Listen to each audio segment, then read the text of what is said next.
민주당은 분명히 천박하고 못된 짓을 일삼는 또 영수회담이라는 표현이 최근에 다시 많이 좀 사용을 하더라고요. 여야 대표 회담 뭐 이렇게 바꿔 쓰자 그랬는데 대표가 아니니까요. 또 그 대표가 아니죠. 쓸 수가 없잖아요. 사과를 해야 된다고 생각합니다. 사과를 좋아하시는 것 같아요. 예, 기세등등하신데. 윤석열 대통령한테 10개지의 직구를 날렸잖아요. 네, 멋있습니다. 조국 혁신당이 잘할 수 있는 게 그런 거예요. 국민들 눈에 우리는 무능한 조폭 같았고 민주당은 양아치 같았다. 앞에 한 단어 빼먹으셨어요. 뭐요? 유능한 양아치. 그냥 양아치면 안 그러면 되죠. 조폭은 그냥 조폭이에요? 개마서팬 90.7MHz 까칠한 시선 이도영입니다. 이제는 뭐 정치를 하겠다라고 윤 대통령 얘기를 하고 있고요. 이재명 대표 오늘 뭐 최상병 특검법에 대한 것도 여야 영수회담의 의제로 삼자라고 얘기까지 했는데요. 이제 영수회담이 만약에 성사된다면 두 가지가 중요한 것 같아요. 제일 중요한 거는 여야가 머리를 맞대지 하고는 풀 수 없는 것이 민생 문제예요. 예. 대통령만 의지 가지고 할 수가 없고 시행령을 할 수 없는 것이 민생 문제지 않습니까? 야당도 야당 가지고 할 수 없어요. 여야가 머리를 맞대야만 서로 손뼉을 쳐야만 답을 찾을 수 있는 게 민생 문제란 말입니다. 두 번째, 윤 대통령이 좀 해야 할 얘기는 이제는 좀 협치를 하자. 국무총리 누가 좋으신지 한번 추천해달라. 예. 이런 정도 괜찮은 것 같아요. 이재명 대표한테. 이재명 대표는 도울 거는 돕는다. 우리도 미래를 준비한다. 민생 문제라면은 신발 벗고라도 뛰어다니면서 좋겠다. 이런 정도만 되고 나머지 얘기는 그냥 뭐 비전이 어떠니 뭐 정책 그런 거 빼놓고 그 정도만 하더라도 저는 100점 만점에 한 90점 된다. 민생 지원하면은 전국민 민생 지원금? 저는 반대입니다만 이재명 대표님 그 꿈이십니까? 하겠습니다. 좀 깎으면 안 될까요? 한 20만 원 정도만? 이 정도는 할 수 있을 것 같아요. 얼마나 좋아요. 그게 정치거든요.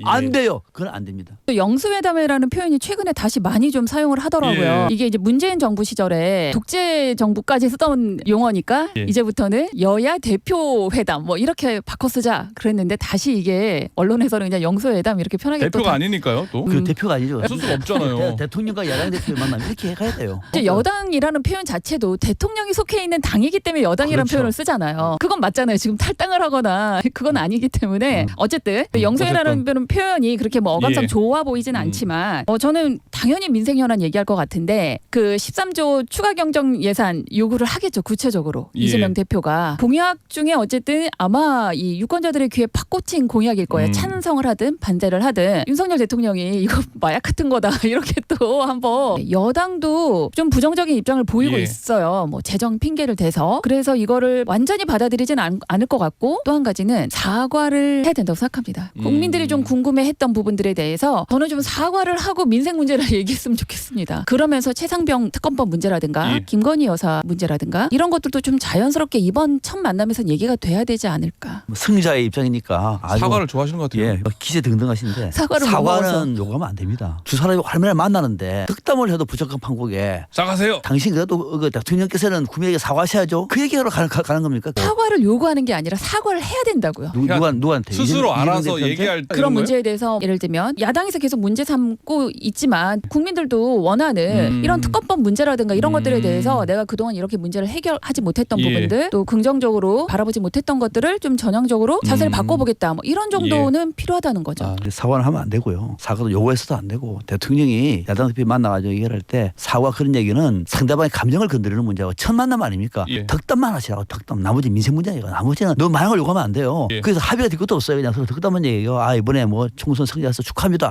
고맙습니다. 대통령이 그동안에 2년 동안 고생하셨습니다. 그렇게 막 끝내는 것이지 여기서 특검법은 대통령이 관여할 문제가 아니에요. 윤 대통령이 특검법을 왜 얘기합니까 거기서? 근데 이재명 대표가 이번 회담에서는 주로 나는 듣겠다라고 얘기했잖아요. 예. 윤 대통령이 계속 무슨 얘기를 해야 돼요? 그러니까 이걸 구체적으로 이건 국회에서 결정할 문제이긴 하지만 이 최상병 문제 관련해서는 계속 이종섭 전 장관 건이라든가 이런 게 다 대통령실발의 리스크였잖아요. 그런 부분에 대해서 언급을 이번에도 하지 않는다? 예. 저는 이게 첫 만남으로서는 꼭 필요한 얘기이지 않을까. 조국 혁신당 조국 대표에 대해서 뭐 이야기 나눠보도록 하겠습니다. 조국 혁신당의 돌풍이 긍정적 영향을 준 건 저는 맞다고 생각합니다. 지민비조라는 게 결과적으로 뭐 24%를 선회하는 비례대표 지지율이 나왔기 예. 때문에 그게 현실화된 건 맞다라는 생각이 들고 원내 지집을 못하더라도 할 일을 하겠다라고 얘기를 했기 때문에 전 그 말에 대해서 지금 지지자들이 많이 좀 기대를 하고 있을 거라고 생각합니다. 뻔한 얘기가 아니라 좀 새로운 얘기들. 눈치 보는 얘기가 아니라 돌직구. 조국 혁신당은 그런 역할을 할 수 있을 것 같아요. 윤석열 대통령한테 10개지의 직구를 날렸잖아요. 네, 멋있습니다. 조국 혁신당이 잘할 수 있는 게 그런 거예요. 대통령실에서 답을 해야 되고 용산 대통령실의 김여사 예. 인맥 정리라든가 뭐 음주 자제 당연한 요구라고 생각해요. 무리한 요구는 예. 아니다. 조국 혁신당 대표의 말을 뽑아왔는데요. 예. 돈과 명예로 사람을 부리지 말고 희망과 지향으로 함께 가자. 사람을 귀하게 여기는 강한 정당이 되자라고 얘기했는데 이런 얘기도 해서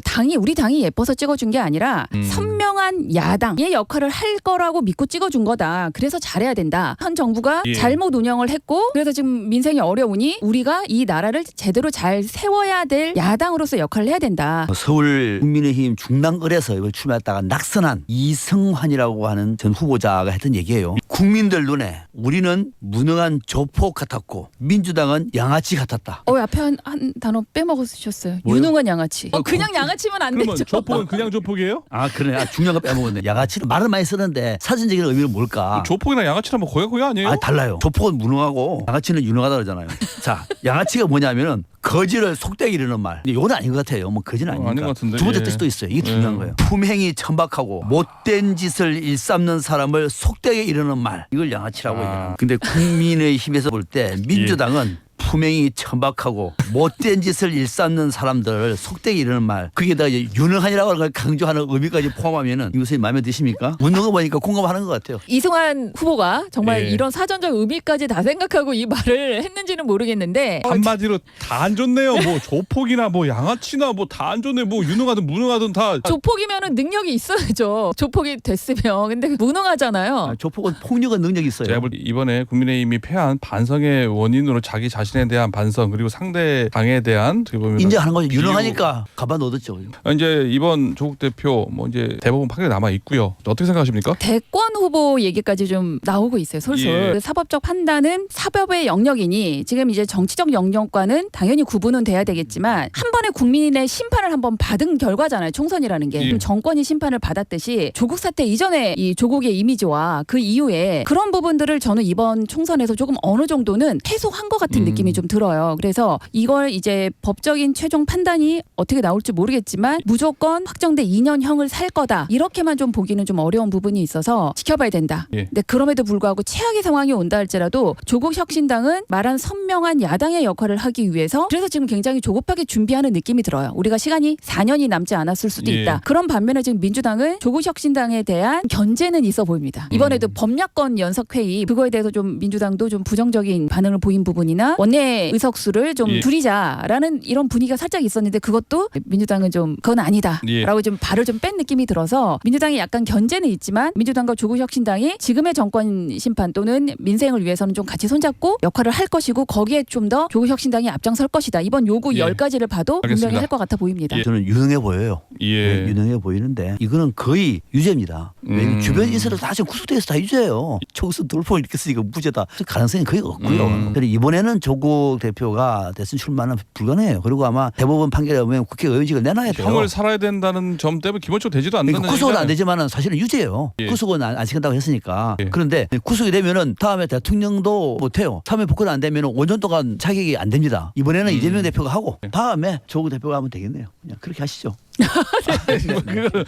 이준석 대표 지금 개혁신당 지역구 유일한 국회의원으로 당선된 건데요. 줄곧 이준석은 잊혀지지 않는 언론 플레이를 잘 하고 있는 것 같은데 예. 이번에야말로 본인의 정치적 역량을 저는 보여줬다고 생각합니다. 굉장히 어려운 열세의 상황에서 그걸 뒤집고 본인이 당선이 됐다는 것은 본인의 개인기는 출중했다라고 예. 좀 생각이 들고 윤석열 정부에 대한 심판도 앞장서면서 또 민주당이 또 이번에 민생회복 지원금에 대해서는 또 굉장히 또 비판의 날을 세워요. 뭐 예. 윤석열이나 이재명이랑 다를 거 없다 이런 식으로 진짜 모두 까기 양쪽을 국민의힘과 민주당의 그 거대 양당을 다 까는 작전을 통해서 본인의 존재감을 계속 키울 것 같은데 예. 저는 조금 자중자애했으면 좋겠습니다. 너무 본인이 이제 앞으로 30년 정치를 할 거다라고 본인의 입으로 얘기를 했잖아요. 좀 더 말과 행동에는 조금 더 신중하는 게 좋겠다. 기대가 되는 27년에 별이 될 가능성이 있다라고 예. 김종인 전 위원장이 또 예. 이렇게 전망을 하기도 했거든요. 신진 정치인들 누구 꼽아오셨습니까? 저는 그 조국, 황정아 좀 스토리가 있는 이런 과학자가 정치를 해서 예. 우리의 과학 입국의 미래를 설계하는 것은 나는 아주 바람직하다. 정치 영향을 아직 모르니까 뭐 본인도 예. 잘 모를 테니까 지켜볼 것이고 황정아, 그다음에 김용태 이번에 그 가평, 포천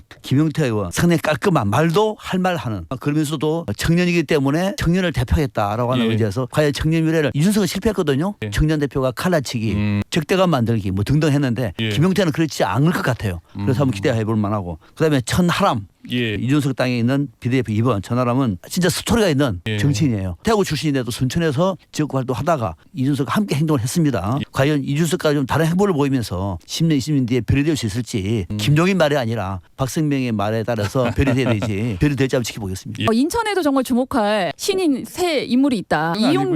이용기 당선인. 인재 영입이긴 했는데 두 가지 점에서 저는 좀 주목이 됩니다. 인천에 정말 뿌리 깊게 오래 산 언론 개혁으로 인재 영입이 됐거든요. 예. 대표 인물이 좀 될 것 같다는 좀 기대가 됩니다. 본인이 온몸으로 싸워온 인생이 바로 언론과의 싸움이었기 때문에 국민의힘에서는 김재섭 당선인 예. 서울 도봉갑 어려운 지역임에도 불구하고 국민의힘의 그 당협위원장 자리를 지켰어요. 예. 그 이번에도 안 되는 분위기였는데 본인이 끝까지 최선을 다하고 만삭의 아내랑 마지막까지 이 선거운동을 해서 이번에 승리를 거머쥔 부분이 앞으로 좀 4년을 좀 기대하게 하는 그간의 행보였다라는 생각이 들고 또 하나는 조국혁신단의 이혜민 후보 미국 구글 본사 매니저 출신이에요. 예. 이번에 이제 R&D 예산 사건 관련해서 아마 황정화 당선인도 마찬가지겠지만 이런 예. 부분들에 대해서 좀 전문성을 가지고 예산도 지키고 정부 정책에도 좀 쓴소리를 할 수 있지 않을까라는 기대가 들고 예. 아까 말했던 이제 마지막 한 사람은 이준석 당선인. 네, 정말 2027년에 어떤 예. 자리에 있는지 지켜보게 만드는 후보 같습니다. 이런 신진 정치인들한테 20대 국회의원들한테 이렇게 좀 정치 국민들 위해서 어떻게 했으면 좋겠다라는 바람. 무쏘의 뿔처럼 가라. 좌고 우민하지 말고 당신의 그 소신, 초심을 가지고 끝까지 가라.